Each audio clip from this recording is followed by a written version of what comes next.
If you're still watching this presentation, it means that you realize that even though there are challenges to yeshiva environment, there is a way to make it work. Let's discuss how. As we have said, yeshiva environments are weak on the motivation, environment, and consequences. That means that we really have to bolster the other two, the teacher and the course. The easy part is the teacher. That's you. The key to leadership in anywhere in life is confidence. If a teacher walks in showing that he knows what is supposed to happen, when it's supposed to happen, and how, the students will be much more likely to follow his lead. Professional. A teacher walks in appropriately dressed, appropriately equipped, and deals with challenges that come up in an appropriate way that will go a long way in establishing a rapport with the students.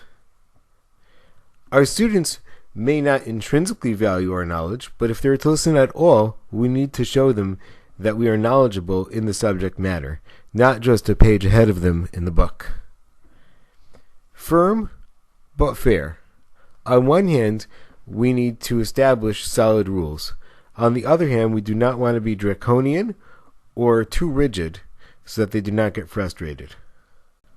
How we run our classroom can take some more planning, and will of course play into the confidence. The content of the course, the classroom routines, the incentives we give our students, the feedback, positive and negative, and how we adapt what we're teaching to the cultural differences of a yeshiva versus a classical school. Content, the core of what we teach. If possible, we can sell our lesson by making it relevant to our students' lives, either what they might be doing or what they have done. Of course, we should not sell out by making it something that's not relevant to what we're teaching. Well structured. If we can provide a method of beginning, middle, and end to our lesson so our students can follow, they'll have a much easier time doing so.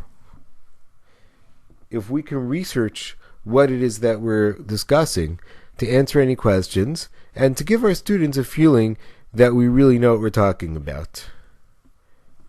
An interesting way of learning that is developed somewhat from Talmud study is our students are much more comfortable with in-the-box thinking.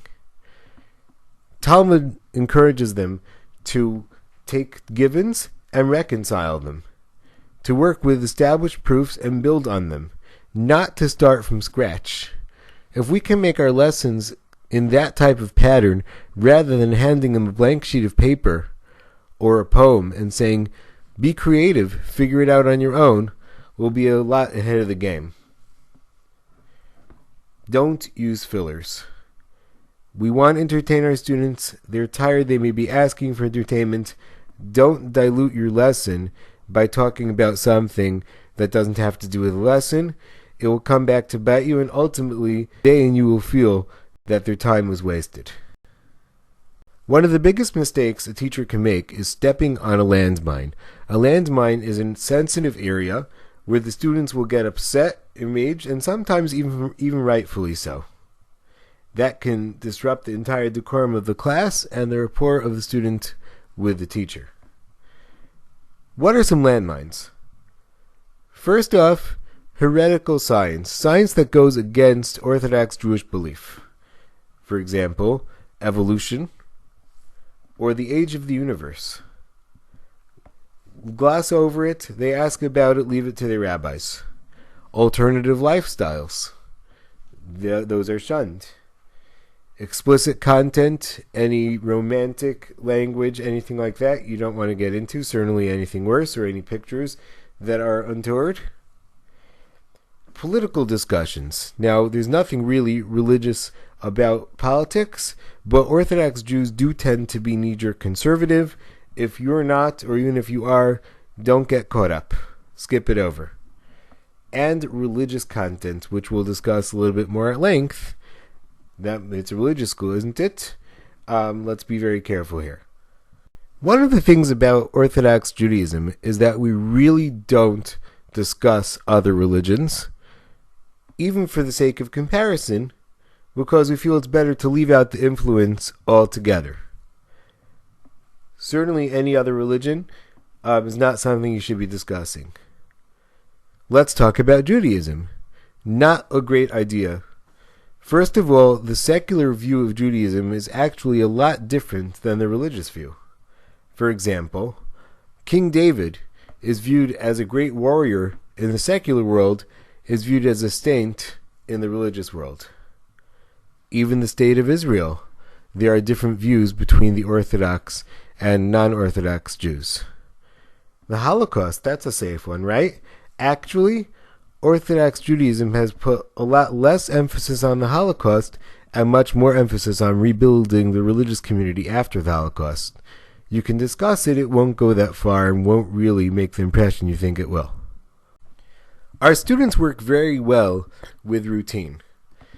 If your class runs with a predictable schedule, with some variety so it's not boring, they'll respond very well and fall into place knowing what they're supposed to do and when.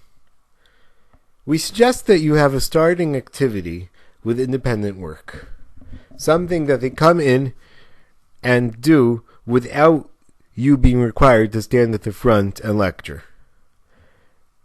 It should be easy to do. In the box, they don't have to strain their creativity too much. The reason for this is that first, it encourages them to be on time. The sooner they're there, the more time they'll have to do the work. And for those who come late, rather than you having to start over, they come into a room full of boys working, take their sheet or their book, sit down, and start working. You start your class with quiet. If there are issues that need to be addressed, you can divide yourself and conquer, dealing with each issue separately so that it doesn't interrupt anybody else. One word of caution. Make sure it doesn't have the appearance of busy work. If you're sitting and checking Facebook while they're working, they will begin to resent it and think you're just making them work while you waste your time. Best, circulate around the room and help them. At least do something like marking papers so they feel that you're also being productive. Classroom policies in a yeshiva setting are different than in a classical school. There are some which should be emphasized, even though we're in high school, others that should be relaxed. Calling out can be very detrimental to a classroom environment. Even if the comments are productive, it can very easily degenerate into random conversation. You might want to insist on raised hands. If that's the rule, stick by it, even if a student is saying something productive. There is nothing as frustrating as one student getting credit for his friend's answer which was called out. If you like having open discussion, you can alternate between times when it's all right to call out and times when it's lecture and they have to raise their hands. Bathroom. You cannot get away with telling them don't go to the bathroom for an entire period. There are not enough bathrooms and not enough time in the breaks. What you might want to do is have them signal their request rather than interrupting your class to ask you. Make it a generic break. What do you care why they're going? Let them go. Try to let it one at a time, except if abused, if somebody's not coming back for a long time. If he is abusing it, then warn that you're going to count it as unexcused. Again, telling him that he can't go out to the bathroom next time just won't work. He will have an emergency and entertain the entire class with a description of what's going to happen to him if he doesn't go to the bathroom now. Eating food in class. Keep in mind that these boys are hungry, it's the afternoon, and they're restless. Food can also be your friend because when they're eating, they don't talk as much. On the other hand, you don't want the food to interrupt your class. Make some rules. The food can't be heard, loud crunching or slurping. That it's not messy, otherwise it disrupts. And that it not be passed from student to student because they're going to be concentrating on the food rather than on their work. If it's abused, put a temporary ban until they learn their lesson. That ban could be on the student who did it or on the class, depending on how appropriate it is. You can build incentives into your class. Incentives should be both positive for doing things that you want and negative for doing things that you don't want. Rather than giving one bulk incentive, if you're good, you will get X. If you're bad, you will lose X. Make it incremental, a little bit at a time. Each time you answer a question, you get X. Each time you call out, you get Y. And instant. It should happen right away. How do you decide what incentives to give? Decide what you want to happen. What you want the students to do, that's how you build up your incentive system. Now, don't get too specific. You're going to get caught, and you're going to be doing things that you don't mean to do. Be general so you can later be flexible in what you do. If you're not sure whether somebody deserves a reward or not, give it to him. Err on the side of generosity. It will encourage him to go further. Let's say a negative incentive. Is that it? Is he done? There should be a way to fix it, partially. Don't let him off scot-free, or he'll know he can apologize his way out in the future. One of the major incentives is the feedback on what they've actually done. Your grades should be accessible. They can know what they have, and understandable. It should be something that can say, oh, well, I did this many classworks, or got this on the test, and therefore my grade is such. They should be incremental. There should be grades for little parts of class, not just, well, if you do well on the final, that will be your grade. That's too far away. They can't relate to that. The goal of our grades should also be to motivate. On one hand, we do want them to be motivated to do well. On the other hand, we don't want to grade them out of trying. Let's try to keep them in the game. It's okay to give a subtle curve to reward those who tried hard. If you make it too obvious, it looks like you're giving in, saying, oh, well, nobody really tried, and therefore I'm raising your grade anyway. However, if everybody fails or does badly, it starts the cycle of blame. Either, look, nobody's doing well, obviously this class is not attainable, or we are doing well and the teacher's just a strict grader.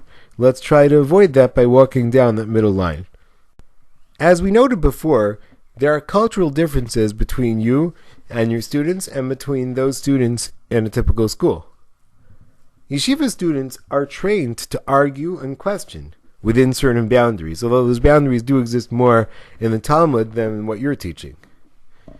If they start arguing very vociferously, first of all, remember, you're not in danger. A student stands up, towers over you, invades your space, and starts gesticulating wildly. That's just his way of talking. He's not attacking you. Don't get insulted. If they question you, that's what they're trained to do. It's not meant to be an insult. When you argue back, try to be clear and cogent. And if you don't know, they like intellectual honesty. If you say, I don't know, you say, let me research it, that's fine. They'll respect you for that. However, actually do. If you just say, let me research it, and that's your stock answer, they'll quickly see through it and conclude that you don't really know or don't care. At the same time, don't get off course. They love to argue and would love to lead you into a tangent, which has only peripheral relevance to your course. They also would love to argue about the grades that they got or the consequences that you imposed. If it's time to go on, just say that. Say, let's continue this after class. Right now we need to learn. However, again, actually do. Otherwise, they'll see through it pretty quickly.